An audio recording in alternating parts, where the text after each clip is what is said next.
Okay, let's unpack this. Thinning hair.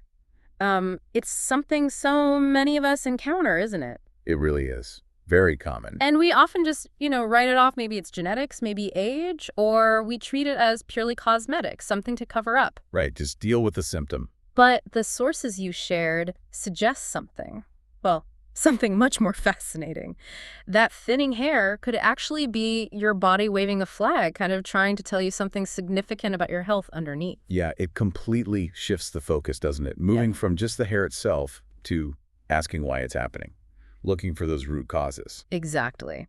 So for this deep dive, that's really our mission. We're going to dive deep into your source material, pull out the crucial insights, specifically zeroing in on the potential underlying causes mentioned. And exploring the holistic approaches they discuss to address those causes. We want to uncover the surprising connections these sources draw between, the state of your hair and your overall health. Hopefully providing you, the listener, with a clearer picture of what might be going on and the potential avenues for investigation that the sources suggest. All right, let's dive into these sources and see what they reveal. So the first big takeaway, it seems, this powerful idea, thinning hair as a potential signal. The sources are pretty firm on this. It's not always just genetic. Especially if it's a change you've noticed more recently. That's a key point they make. Right. And the core concept here is that thinning hair can serve as a symptom, maybe an early indicator of underlying deficiencies or imbalances within your body. Okay. The sources really highlight that just accepting it as, oh, I have thin hair, and not looking deeper means you might miss a critical chance to address these internal issues. Before they potentially escalate into something more serious down the line. Precisely. It's framed as possibly being an early warning sign your body is giving you. Interesting. And according to this material, the essential first step is often figuring out what those underlying causes or specific deficiencies might actually be. Which naturally leads us to the first major area the sources explore, nutrition. Apparently, what you eat or maybe don't eat plays a really crucial role. Absolutely. The sources detail several key nutritional connections. One that was particularly interesting, maybe less talked about, is silicium, also known as silica. Silicium. Tell me more. Why do the sources highlight that one? Well, they describe it as an essential trace element, often overlooked, in the usual vitamin and mineral talk. And the sources point out that while we start life with good levels, our body's silicium tends to decrease, sometimes quite significantly, with age. Okay, so levels drop over time. Yeah, and on top of that, they suggest modern diets might simply not be providing enough of it anymore. So we might be starting lower and then depleting it if our diet isn't quite right. That's the concern the sources seem to raise. And when it comes to hair, silicium is presented as, well, vital. It's said to contribute to hair's density, its shine, overall vitality. Its density and shine. Okay. What's really compelling is that the sources specifically reference German studies. They're cited as studies 1 and 2 here. Yeah. Which apparently found that oral silicium actually increased hair volume. Really? Increased volume. And the thickness of individual hair strands, too. Increased volume and thickness. I mean, for anyone experiencing thinning, those are exactly the results you'd be hoping for. Exactly. And the studies also reported noticeable improvements in shine and vitality. But a crucial detail the sources stress is the time commitment. There's always a catch. Well, just that you need daily intake for at least 6 months to potentially see these effects. It's a long-term play, definitely not a quick fix. That makes sense. Hair growth is slow anyway. Do the sources give specific ideas for dosage? Like, how much are we talking? They do give some examples, doses like 75 milligrams or a higher therapeutic dose of 500 milligrams or maybe 200 milligrams of colloidal silicium. Colloidal. Yeah, they mention sources like bamboo extract or even natural sources from Icelandic hot springs as potential forms. Interesting. And they even touch on external applications, like putting it on your scalp. Yes, a silicium-containing hair growth concentrate, often combined with herbal extracts, is mentioned as another option. For supporting the scalp directly, maybe soothing irritation. Okay, so silicium is one piece of the nutritional puzzle. Another major one the sources really zero in on with some pretty eye-opening statistics is vitamin D. Oh yeah, the numbers here are quite stark. The sources talk about data indicating maybe 40% of the U.S. population is deficient. 40%, wow. And it gets higher, over 70% among pregnant women in the U.S. And a German study cited found nearly 60% of non-pregnant adults had a deficit. Wow, that's That's truly widespread. And the sources say thinning hair is just one potential symptom of this deficiency. Exactly. And this is where that signal concept becomes really critical. The sources strongly link vitamin D deficiency not just to hair issues, but to many serious conditions. Things like diabetes, high blood pressure, heart attack risk, depression, even gum problems, and multiple sclerosis. Goodness. So thinning hair could potentially be one of the body's earlier calls for attention about something deeper affecting multiple systems. That's the implication, yes. It definitely elevates it beyond just a cosmetic worry. So how does our body normally get vitamin D? Is it just sunlight? Mostly, yeah. The sources explain our body can make it, but it needs sunlight, specifically UV radiation, hitting the skin. Without sunscreen, right? I remember hearing that. Exactly, at least for the initial 15, 20 minutes or so. And the sources note that in places like, say, Central Europe, sufficient sun for really significant vitamin D production is typically only available during the summer months. So if you're indoors a lot, or it's winter, or you always use sunscreen, Yeah. might not be making enough internally. That's the conclusion the sources draw, which is why a very strong recommendation from this material is to test your vitamin D status. Okay, test first. Don't just guess. Right. Blood analysis through a doctor or even a home test kit. And then, based on those results, supplementing as needed is highly emphasized. And how does vitamin D actually connect to hair? The sources note that vitamin D receptors are found in hair follicles, and they play a role in the hair growth cycle. So a deficiency can directly impact how hair grows. Makes perfect sense. Okay, so we have silicium, vitamin D. What about protein? I mean, hair is protein, isn't it? It is, primarily. Hair is mostly structural proteins built from amino acids. And the sources explain that if your body isn't getting enough protein overall, or maybe not the right balance of specific amino acids, it has to prioritize. Right, survival first. Exactly. Yeah. It'll use the available protein for essential functions, keeping organs, brain, muscles running smoothly. And hair growth gets the leftovers, or maybe nothing at all. Pretty much. Non-essential functions like hair growth take a backseat, and that can directly lead to hair thinning and loss over time. The sources specifically highlight one amino acid as particularly important here: lysine. Lysine, okay. Are some foods better sources than others? Yes, definitely. Yeah. The source contrasts foods they consider poor in lysine, like many grains, rice with excellent sources, which are mostly legumes. Legumes, Things like chickpeas, lentils, beans, peanuts, soy products. Cashews are also mentioned as a good source. They even give specific food amounts. That's actually really helpful. They do. They give examples like about 1,000 milligrams of lysine is roughly what you'd get from 80 grams of chickpeas, or 130 grams of cashews, 60 grams of beans or lentils, or, interestingly, 200 grams of oats. So you can get a concrete idea of portions. Right. And if making those dietary changes is difficult, or maybe not enough on its own. Are there supplements? The sources mention supplement options, yes. L-lysine capsules are suggested, citing a typical daily dose around 1,000 milligrams. Another alternative discussed is pea protein powder. Pea protein? Yeah, they suggest that maybe 2 scoops a day could provide that 1,000 milligrams of lysine, plus you get other beneficial amino acids too. So optimizing protein, especially lysine, is another key nutritional lever, according to these sources, and the general dietary advice to start with, before getting into specific supplements. It really boils down to a foundational recommendation. Shift towards a diet that's rich in vital substances, nutrient-dense, and has an alkaline excess. Alkaline excess. We'll come back to that, I think. We will. And then supplement specifically for any identified deficiencies, whether that's silicium, vitamin D, lysine, or something else revealed by testing. Okay, so that covers the major nutritional angles. But moving beyond just what we consume, the sources also delve into other underlying systemic issues, things happening inside the body. Hormonal imbalance is mentioned as a big one, particularly for women. Yes, this section in the sources focuses quite a bit on changes women experience. They note that a decline in female hormones, which can start as early as the mid-30s for some. Mid-30s? Really? That early? It can, yeah. This decline can create an imbalance. While estrogen decreases, women also produce androgens, like testosterone and DHEA. And these can potentially convert into something else? The sources suggest that with age, or maybe other factors, these androgens can potentially be converted in the body to DHT, dihydrotestosterone. DHET, isn't that usually associated with male pattern baldness? It is, but women have it too. And its effects in women, as described in the sources, can include increased body or facial hair. Oh, okay. And crucially for this topic, a concurrent decrease in head hair. It's like the growth pattern gets redirected, in a way. So potentially more hair where you don't want it and less on your scalp. That seems counterintuitive, but I guess it makes sense hormonally. It just highlights the complexity of these hormonal shifts. Mm. The sources also link this type of imbalance, partly at least, to modern lifestyle and dietary patterns. Right. They also briefly mention pumpkin seed oil here. They do, yeah. But specifically in the context of genetic hair loss, without going into much detail on the mechanism in this part. Got it.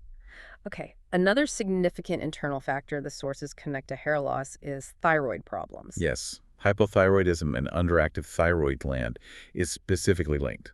The sources explain that when the thyroid isn't producing enough hormones, it can significantly slow down the body's metabolic processes. Including hair growth. Including the hair growth cycle, yes. Which means hair isn't growing back as fast as you're naturally shedding it. Exactly. The normal cycle gets disrupted, leading to gradual thinning over time. The sources actually describe hypothyroidism as one of the most common triggers for hair loss, particularly in women. Another really important potential signal to be aware of then. Absolutely. And just like with vitamin D, the strong recommendation here is to have your thyroid values checked if you're experiencing unexplained hair thinning. Now, here's a concept that connects back to diet and minerals, but from a very specific perspective the sources present. Acidosis, or Übersäuerung as they term it, and mineral balance. Right. This is presented more from a naturopathic viewpoint within the source material. The core idea is that modern stressors, emotional stress, poor diet, lack of sleep, environmental factors, can impair the body's natural ability to regulate its acid-base balance. Yeah. And its mineral levels, too. And if the body becomes chronically too acidic, what happens then, according to this view? The sources suggest that in a state of chronic acidosis, the body tries to neutralize these excess acids. And it does this by drawing upon its reserves of alkaline minerals from various depots throughout the body. Depots? Like storage sites? Exactly. And according to this view, these depots include the scalp. The scalp itself. Yes. And the consequence described is that eventually there aren't enough minerals specifically available in the scalp for the healthy formation and growth of hair, which leads to thinning and loss. So the body is essentially borrowing minerals from the scalp to buffer acids elsewhere, leaving the scalp deficient for hair growth. That's the mechanism proposed in this perspective, yes. The sources also note that other mineral depots like bones, blood vessel walls, connective tissue can also be affected by this chronic mineral depletion, according to this view. It's a systemic issue. So the proposed solutions here would focus on restoring that mineral and acid-base balance. Precisely. The strategies suggested include adopting a more alkaline diet to reduce the acid load in the first place, taking mineral supplements. What kind of minerals? They mention specific sources like Sango marine coral, which is naturally rich in minerals, or chelated minerals, minerals bound to amino acids to help absorption. Also using base concentrates, which are alkalizing compounds designed to help neutralize acids. And sometimes engaging in specific detoxification programs. We even mention a sample program. Yeah, a Base and Core all-round program, which includes things like mineral-rich base baths, a base concentrate, Sango for minerals, a base tea, and an active powder. That powder had alkaline nettle powder and components for gut health. Ah, linking back to gut health again. Exactly, reinforcing the point that a healthy gut is seen as fundamental for overall health in this framework. It really is a whole system view they're presenting. Okay, finally, among the systemic issues, we have one that feels, well, very relatable: stress. Yes, the sources definitely address how significant emotional or physical stress can have a direct disruptive impact on the hair growth cycle. Oh, how does that work? They describe how excessive stress can basically cause hair follicles to prematurely enter a sleep state, a resting phase. And then the shedding, the actual hair loss, occurs about 2 to 3 months later. Ah, okay. That explains why you might see thinning months after a really stressful event. It's delayed. Exactly. There's a lag time. And the sources emphasize that if the stress is chronic or ongoing, the hair will just keep cycling into this resting phase and shedding, which leads to progressive thinning over time. Until the stress is managed. Right, until that underlying stress is addressed and the body's balance can be restored, allowing normal hair regrowth to resume. So stress isn't just mental. It has a direct physical impact on your hair cycle, according to this. According to these sources, absolutely. They suggest that incorporating effective stress management techniques is crucial, listing things like ensuring you get adequate rest breaks during your day, Simple but important. and actively learning and practicing methods like meditation or progressive muscle relaxation or yoga, things to actively calm the system. Okay. We've covered a lot of internal factors. nutrition, hormones, thyroid, that mineral balance concept, stress. But the sources also dedicate a significant section to shifting focus outwards, to what we actually put on our hair and scalp. That's right, the part about external factors. And the sources express, well, considerable concern about the impact of unsuitable chemical hair products, the ones commonly found everywhere. They talk about the potential burden of toxins. Yes, in many standard formulations. Yeah. And they specifically call out one ingredient that's apparently present in almost everything. Which one is that? Sodium lauryl sulfate, or SLS. It's explicitly highlighted as being in nearly all standard shampoos. Okay, SLS. And what's the issue with it, according to the sources? They detail some quite alarming potential effects attributed to SLS, including being harmful to the immune system, that it can attack or damage hair follicles, Attack follicles? and inhibit hair growth. They suggest it could be a significant, often overlooked factor contributing to thinning and hair loss for many people. Attacking hair follicles. That sounds, yeah, aggressive. It certainly does. And the sources add some weight to this concern by citing a finding, apparently from the American College of Toxicology, What did they find? that SLS can reportedly remain in the body for up to 5 days after use, with potential residues left in vital organs, heart, liver, brain, lungs. Wow. That's pretty stark for something we lather onto our scalp so regularly. It really underscores the source's perspective that these aren't just, topical issues. They also mention other common hair treatments, permanent hair dyes, perm solutions, straightening products as containing chemicals that can cause serious damage, contributing to thinning. So it's not just damaging the hair shaft itself. These chemicals are seen as a burden on the body's whole system, like internally. That's the view presented, yes. The sources explain that these chemicals introduce toxins that the liver has to work hard to detoxify, and the immune system recognizes them as foreign substances. So it creates a burden not just locally on the scalp, but systemically too. Okay, so what's the alternative recommended by the sources? Just stop washing your hair. No, not quite. They recommend switching to alkaline or natural cosmetic hair care products. Alkaline or natural cosmetic. What benefits do they attribute to those alternatives? According to the sources, these types of products are formulated differently. They aim to care for and soothe the scalp. Importantly, they are said to support acid elimination via the scalp. Linking back to the acidosis idea. Exactly. The idea within this framework is that the scalp is one route the body uses to excrete metabolic acids. And of course, these natural or alkaline products are positioned as being free of those potentially toxic additives like SLS. So they clean without adding to the burden, maybe even help reduce it. That's the concept. They mention alkaline shampoo, giving Vicopura as an example, specifically for supporting the excretion of acids that might have accumulated under the scalp. And natural hair growth products, some containing silicium, like the Nugo example, are also presented as ways to specifically nourish and support a healthy scalp environment. So looking at what you put on your hair is just as important as what's going on inside, in this view. It's considered another key piece of the puzzle, yeah. Integrating the external factors into the overall holistic picture. Which brings us neatly to the end, really, tying all of this together into that holistic view the sources so strongly advocate for. Yeah, the central message seems clear.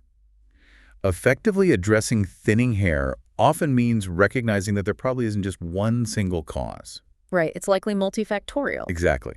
The sources suggest it's more often a combination of factors.